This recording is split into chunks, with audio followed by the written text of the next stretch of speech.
vamos a conversar con dos personas muy respetables, las cuales pues son muy apreciadas cada uno en su ámbito, para que nos oriente también en este sentido. ¿Qué hacer con la angustia? ¿Qué hacer con estos coronavirus psicológicos que muchos nos dan? ¿Qué hacer con el miedo? Miedo, que es la palabra que hemos utilizado desde temprano en la mañana y que tú citaste, Lila. Vamos a conversar con Luis Madrid, psiquiatra, psicoterapeuta dedicado al estudio y tratamiento de problemas afectivos y del ánimo, vicepresidente de la Sociedad Venezolana de Psiquiatría, miembro principal del Comité Asesor del Colegio Venezolano de Neuropsicofarmacología, y también con Ausi Escarano, psicólogo clínico, psicoanalista de la Asociación Venezolana de Psicoanálisis. Bienvenidos a ambos, ¿cómo están? Bienvenidos. Buenos días, un saludo especial en estos tiempos rudos. Sí, señor, tiempos rudos, así es. Ausi, bueno, después conversamos con el doctor. Ausi, yo me estoy volviendo loca, me están dando coronavirus psicológicos, esto es normal. Mira, ¿qué Y hora después es? se lo pregunto a mi psiquiatra, que es Luis Madrid también. Ok, fíjate, ¿qué hora es? Son apenas las 9 de la mañana y sabes toda la información que ustedes y nosotros tenemos del miedo. ¿Cómo llegamos a las 9 de la noche con tanto miedo? ¿Ok? Es decir, que el coronavirus se contagia, pero el miedo, el pánico también se contagia. Y todos tenemos una semana sí, una semana no, coronavirus, además con la certeza casi, ¿no? Ay, como que me están oyendo. Sí, perfectamente. Sí, perfectamente. Ok. De manera que cómo uno está invadido con el miedo, sobre todo en estas 2 semanas, que incluso ya no es nada más el miedo. Ahora tenemos en la consulta el dolor rudo de lo que implica transitar COVID y la pérdida de algunos de nuestros seres queridos. De manera que emocionalmente estamos absolutamente atravesados por esta tragedia humana que además se da con la tragedia también del país. Ausi, una de las cosas que me llama más la atención cuando hablamos de miedo es que todo el mundo tiene sus mecanismos de defensa o actúa de manera distinta con el miedo, pero uno de ellos, y es muy común y en este caso muy peligroso, es la negación. Hablábamos con el doctor Monbrun sobre lo común que es, no solo para los venezolanos en general, sino también para los médicos, recibir llamadas diciendo, bueno, pero es una rompehuesos, una gripecita que está dando, y no aceptar que quizás, en efecto, puede ser el virus que sí está dando, que es el coronavirus. ¿Qué consecuencias tiene la negación en Fíjate, este creo que caso? es importante entender por qué los seres humanos utilizamos mecanismos de defensa, de qué nos defendemos. Nos defendemos de esa emoción que nos desborda y que tenemos la impresión que no vamos a tener la capacidad de sostenerla, contenerla y resolverla. Entonces, aparece la negación como, no, a mí no me está pasando, o aparece la evasión o la desmentida de una realidad. Es decir, es renegar una cosa que es evidente hace rato, que sabemos que está ocurriendo, y minimizar o casi que denigrar la intensa circunstancia que implica el contagio, sobre todo en algunas circunstancias. ¿Qué negamos también? El miedo a la muerte.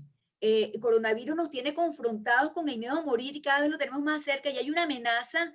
Fíjate que escuchábamos al doctor anterior y cómo quedamos todos después de escucharlo, casi que con palpitaciones, porque, y viene peor, y la amenaza es más horrible, y el desastre, y sí, y viene. Entonces, mira, quien no tiene como la entereza, la fuerza, inconscientemente o conscientemente, prefieren negar. El problema de negar es que entonces no se asumen las acciones y las decisiones para protegernos, cuidarnos y atendernos.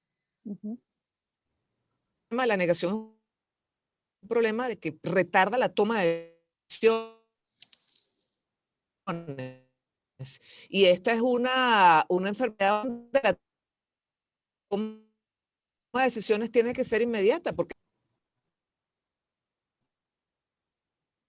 Uy, los perdí. A ver, que sí, pareciera que tenemos problemas en la conexión con Marisabel, pero por lo que entiendo, su pregunta apuntaba a que la negación retarda la toma de decisiones y no sé si quizás me hace escuché. que...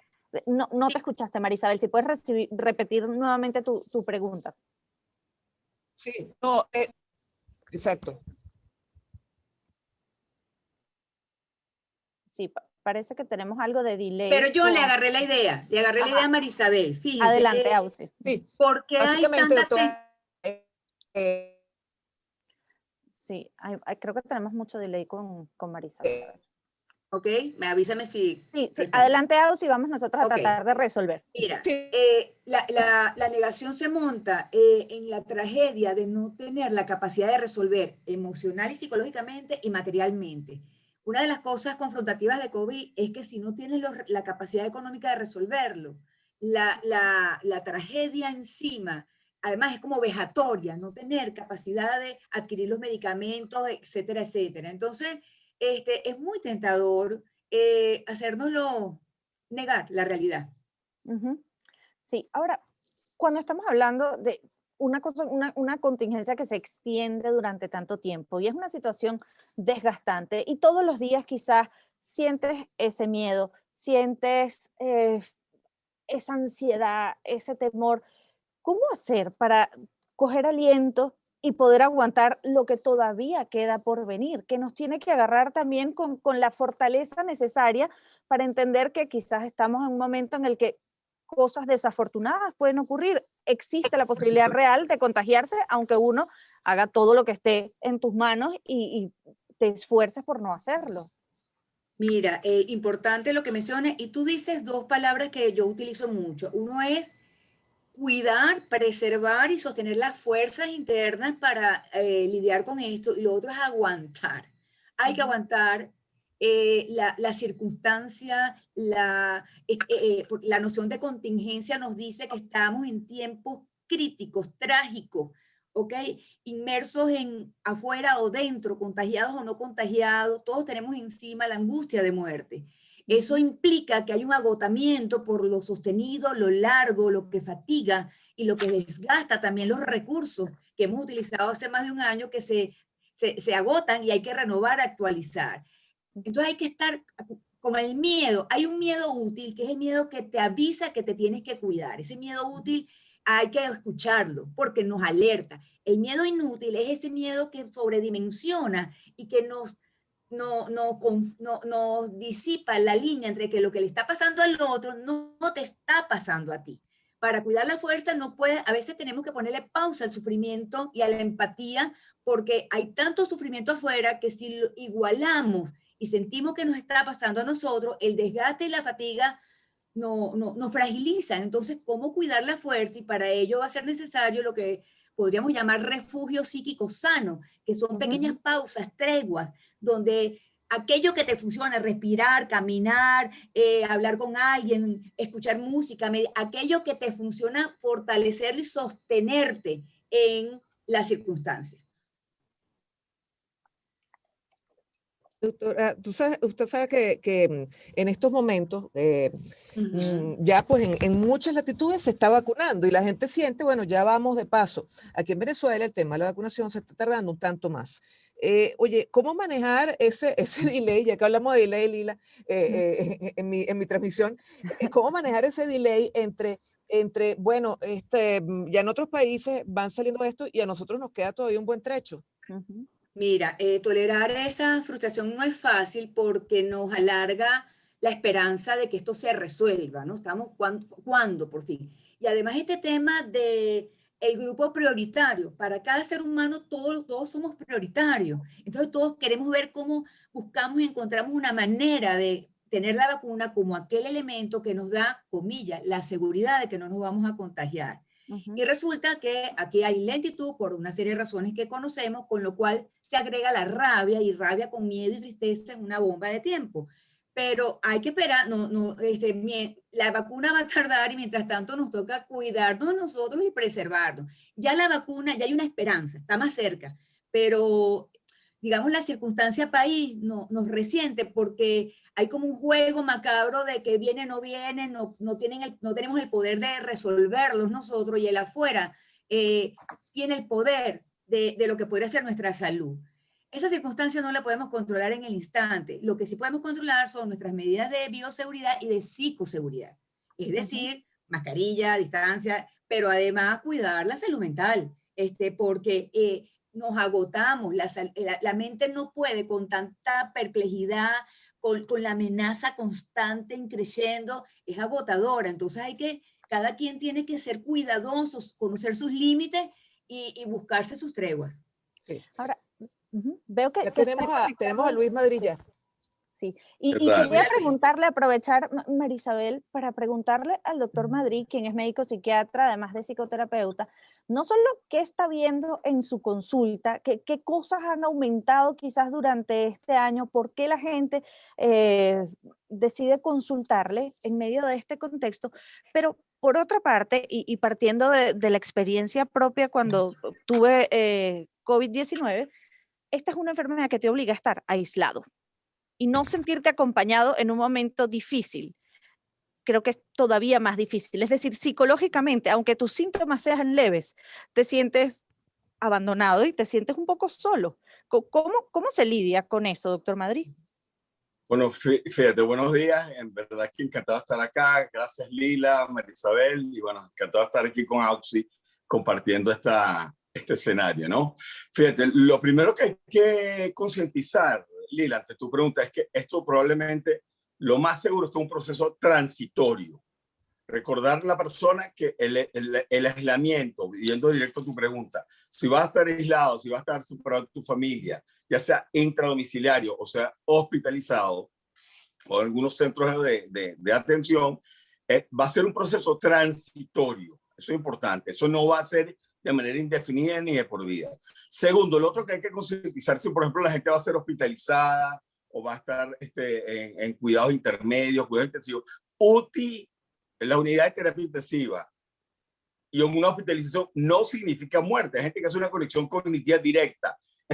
Hospitalizarte, pasar a terapia intensiva significa muerte. Resulta que no. La gran mayoría de las personas, la gran mayoría de las personas que pasan a hospitalización y a terapia intensiva no fallecen. Eso es importante que se sepa. Puede quedar después con un proceso de rehabilitación. Entonces, vamos a una cosa mágica y negadora. Hay un proceso de rehabilitación que probablemente viene después.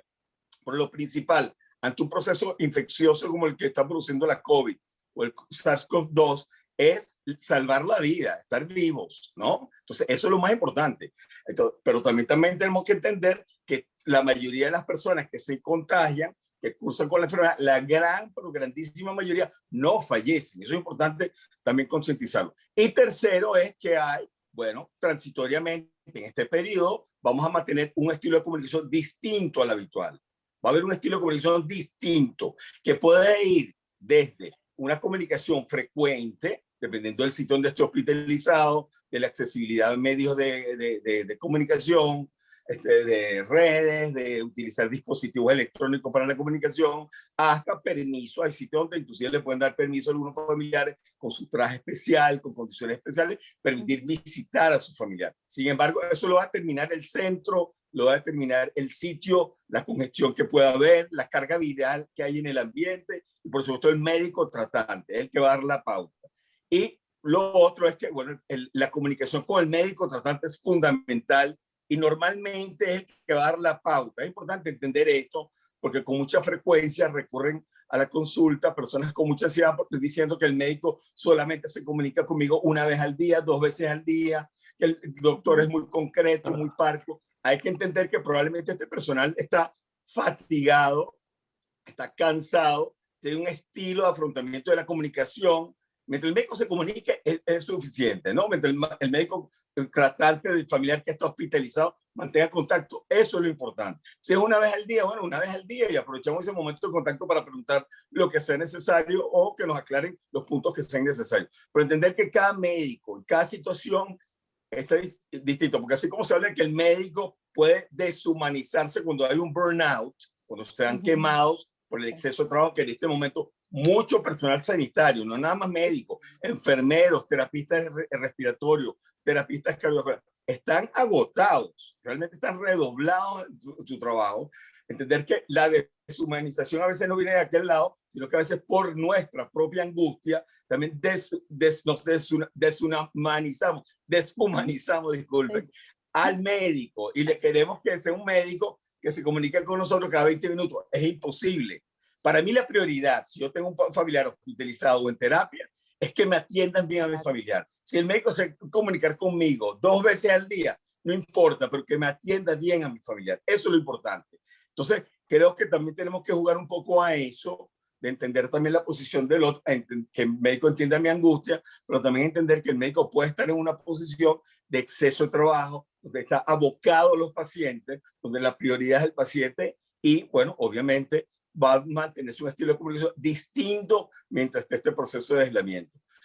¿Cuáles enfermedades son las más frecuentes ahorita? Es evidente. Auxi me puede apoyar en ese sentido que sí, o sea, los trastornos de ansiedad se han disparado de manera exponencial terriblemente. O sea, yo diría que hay 8, 12 veces más trastornos de ansiedad en este momento en la población general que anteriormente. Trastorno de ansiedad. Y fíjate, ¿quién no tiene ansiedad en este momento? Lo primerito que hay que hacer es aceptar. Hay que aceptar, mira, estamos en una situación de estrés inescapable, estamos todos sometidos a eso, hay una situación de incertidumbre, hay una situación de miedo, y por supuesto, eso, el primer paso para esto es aceptar que tengo miedo, que tengo incertidumbre. Vamos a tratar de elaborar lo que llamamos un cierre cognitivo para poder manejar esto, es decir, vamos a darle forma o corporeidad a esta incertidumbre, hablando con otras personas de manera de tener algo más de donde agarrarme y estar más tranquilo, pero no sentir miedo en este momento sería estar totalmente disociado o en una absoluta negación. ¿Cómo lo manejo? Círculos, tú hablas de círculos de afectos, hablas de burbujas de cariño, familia, pero al mismo tiempo son esas burbujas muy particulares, porque como decíamos ahorita, quienes somos afectuosos, Lila hablaba por muchos de nosotros, que nos encanta abrazar, nos encanta besar, pero incluso hasta nuestras familias, pues, bueno, con los adultos mayores hay un cuidado como que muy especial. ¿Cómo manejar además eso? No solamente el miedo, sino la imposibilidad oye, de apapuchar, que es tan maravilloso cuando tienes miedo, que te apapuchen o que tú apapuches. Luis decía algo importante, es admitir que esto es una renuncia temporal y hay que ser muy creativo con el afecto y buscar hasta el humor y a lo mejor en la distancia expresar el afecto, el cariño, el amapuche. Esto es temporal, va a pasar. Probablemente lo que decía Lila hace rato, cuando se tiene COVID, esto requiere una tolerancia a la soledad y un manejo más adulto, cosa difícil cuando nos sentimos físicamente mal, que andamos como que nos fragilizamos y nos ponemos infantiles, chiquititos, queremos que nos... Sí. Y mi mamá me ama como cuando aprendíamos a leer. Pero hay una cosa adulta que lo requiere, que hay que sacar fuerza y tener visión de futuro. Entonces contamos los días y como dice Luis, la mayoría sana. Entonces, es decir, cuidar que el miedo real nos proteja y el miedo sobredimensionado, el de la imaginación, el que arma las películas trágicas o fatalistas, tratar de atajarlo. A ver, cuando el doctor Madrid dijo, sí, vale. Cuando el doctor Madrid dijo que lo que estaban viendo con mayor frecuencia en sus consultas era trastornos de ansiedad generalizada que se ha disparado en este momento, y eso es comprensible. Solo pienso, síntomas de lo que hemos leído y conversado en otras ocasiones, uno de los síntomas precisamente de la ansiedad es gente que dice que le falta el aire, que siente que no puede respirar bien, que además supongo que eso alimenta el círculo vicioso de no puedo respirar, debo tener coronavirus, y vienen los coronavirus psicológicos. ¿Cómo ayuda a alguien, a un familiar que está atravesando por un momento de ansiedad? ¿Cómo lo aborda uno si esa persona está sintiendo que no puede respirar y está en el contexto de una pandemia y siente miedo, que probablemente es coronavirus? ¿Cómo consuela uno o asiste a una persona que está atravesando por ese momento particular? Bueno, fíjate. Ajá, dale, Luis. Dale, Auxi. Breve, porque Luis también tiene muy buenos aportes. Mira, es la escucha, es darle lugar a que le ponga palabras al miedo y que uno no se asuste. Todos tenemos miedo porque esta broma da pánico. Esto es así, y hay que tolerar momentos de miedo, atajar que no se desborde, pero dosificar, por eso decía tregua, refugio psíquico para descansar del miedo y volver, porque no va a eliminarse por ahora. Sí, Luis, ibas a hacer un aporte en relación a eso. Yo quería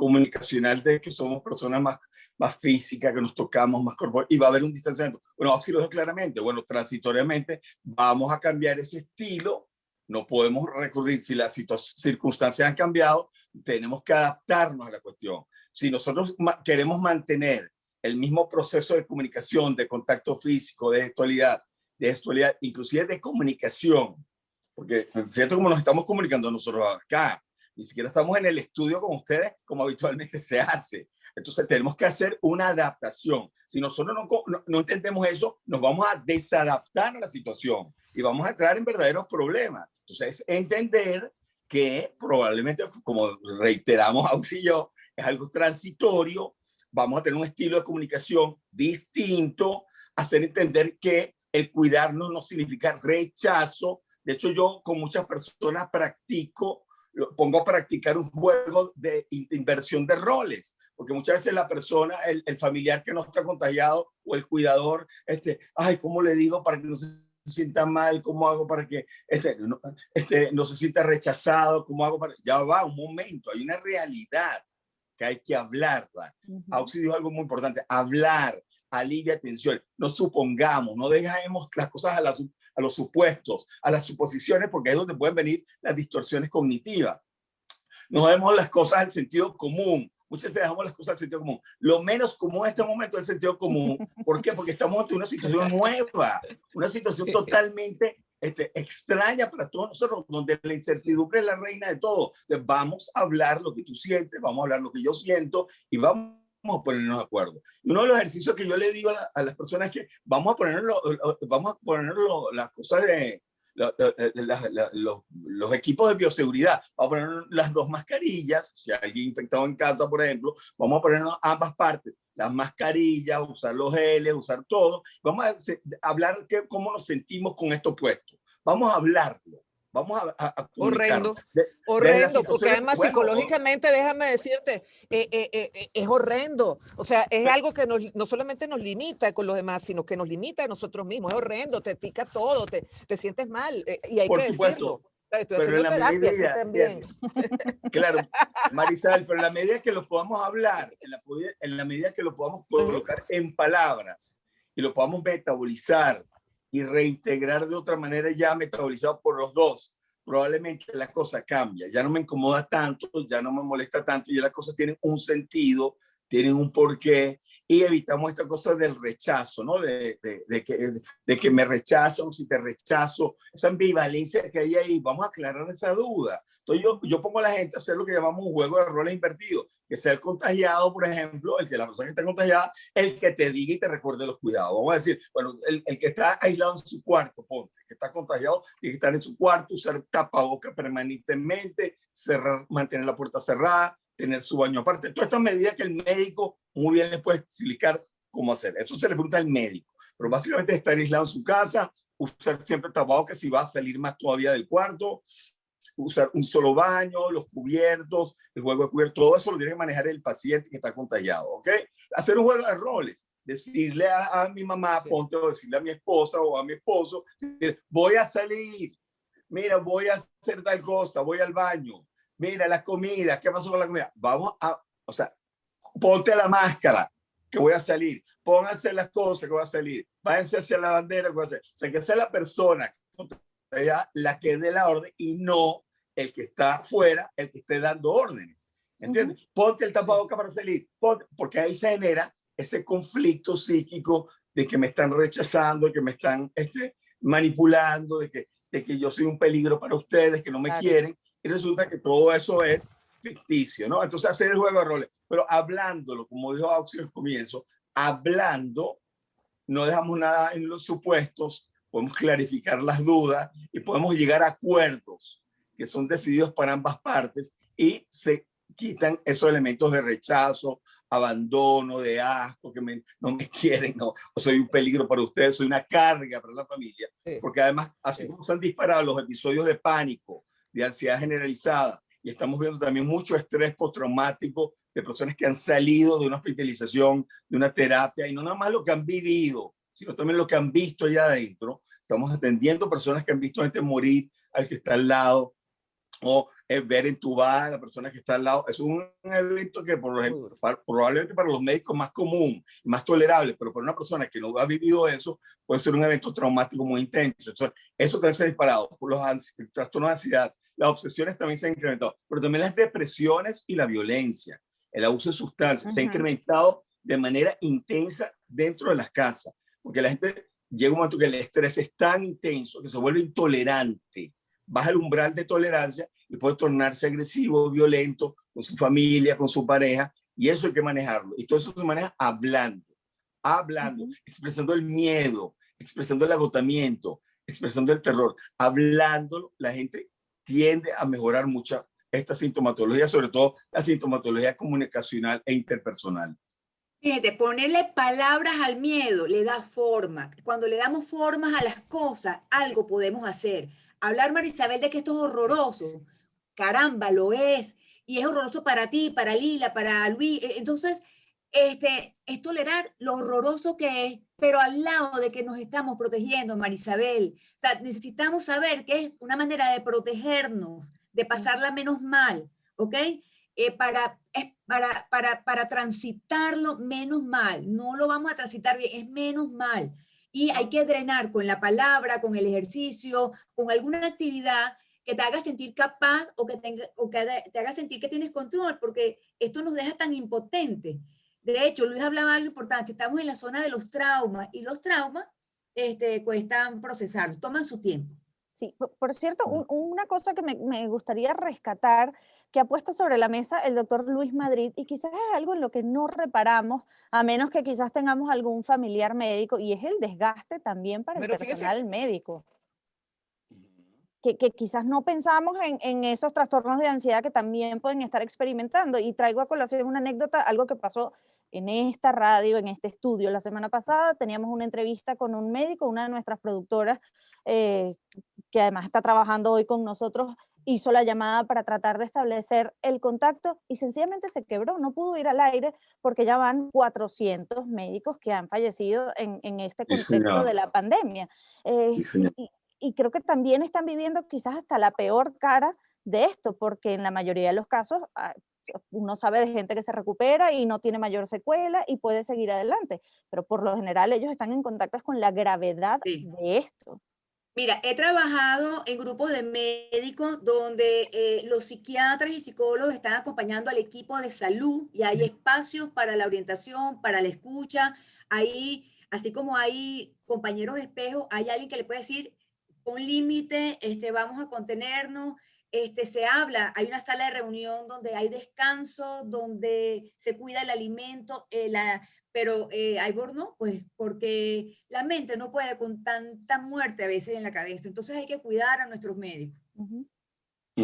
Es así, fíjate, porque hasta antes de la pandemia ya se venía describiendo, sobre todo en personal de salud, que tiene un exceso de trabajo o hay unas condiciones donde están las condiciones adversas, por ejemplo, que todos conocemos que hay en el país antes de la pandemia, pues. Ya el personal de salud viene trabajando en condiciones adversas, a veces inclusive redoblándose con el horario. Entonces, ¿qué ocurre? Está descrito el famoso cuadro de burnout, o de que el paciente agotado o quemado, ¿no?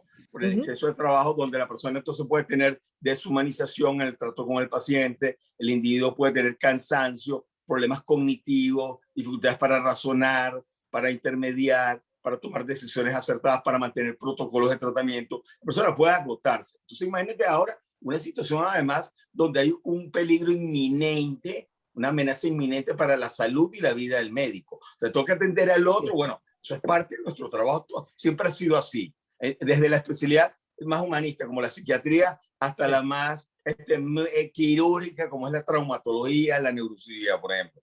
Entonces, siempre hay un riesgo laboral, pero imagínense ahora con este virus que todavía no conocemos bien absolutamente cómo es el comportamiento del virus, cómo es que realmente ese bichito se mete en nuestro organismo, se sabe más o menos bien un poco el parámetro, pero no absolutamente todo. Muchos infectólogos se han contagiado utilizando todos los métodos. Entonces, siempre está esa cosa, y si se me mete un virusito por aquí, o si me rasco el ojo en un segundo, me descuidé, me rasqué el ojo, o me toqué la nariz, o alguien me abrazó. Y el manejo de la culpa, Luis y Ausi, se contagió por mí. O sea, fulanito se contagió por mí, También, cargó ese esa es cruz. otro tema. Hablando de cruz, está una Ese es información, otro Lila, estamos tema, viendo, pero también- hablando de cruz, estamos viendo el Nazareno por las calles de Caracas. Sí, pero volvamos al tema Sí, sí. de la culpa. Entonces, fíjate, pero entonces también, además de este estrés que te genera la situación de estar atendiendo pacientes contagiados, está esta situación de ver pacientes complicados permanentemente, de ver pacientes, por ejemplo, los que están trabajando en áreas de pacientes severos con la enfermedad grave o severa, grave, que están en terapia, por ejemplo, estar expuestos permanentemente a ello, también ver pacientes morir, colegas morir. Hemos visto que médico no ha tenido colegas que se han muerto, amigos que han fallecido. Por supuesto, todo eso va generando un burnout mucho más severo y tenemos que considerarlo. Oye, si el médico se puede contactar conmigo una vez al día, 2 veces al día, oye, bienvenido a eso. Vamos a aceptar eso también como parte de la cosa y no culpabilizar al médico, no responsabilizar al médico, no hablar mal del médico, más bien transmitirle cosas positivas al médico, energía positiva al médico. Los médicos a veces necesitamos que también nos digan cosas buenas. No crean que somos expendedores de bienestar. A veces necesitamos, sobre todo en estas circunstancias, que nos digan, tranquilo, doctor, tranquilo que yo lo entiendo. Yo espero su llamada cuando usted pueda y lo que usted me pueda decir. Y bueno, yo aprovecho y le pregunto 4 cosas, pero por favor no pierda el contacto conmigo, pero tranquilo que yo lo entiendo. Eso lo necesitamos los médicos también, ¿no? Así es, y lo que sea, Oxy, es integrar al psiquiatra y al psicólogo al equipo de salud, que nos ha tocado todo progresivamente irnos involucrando, ¿no?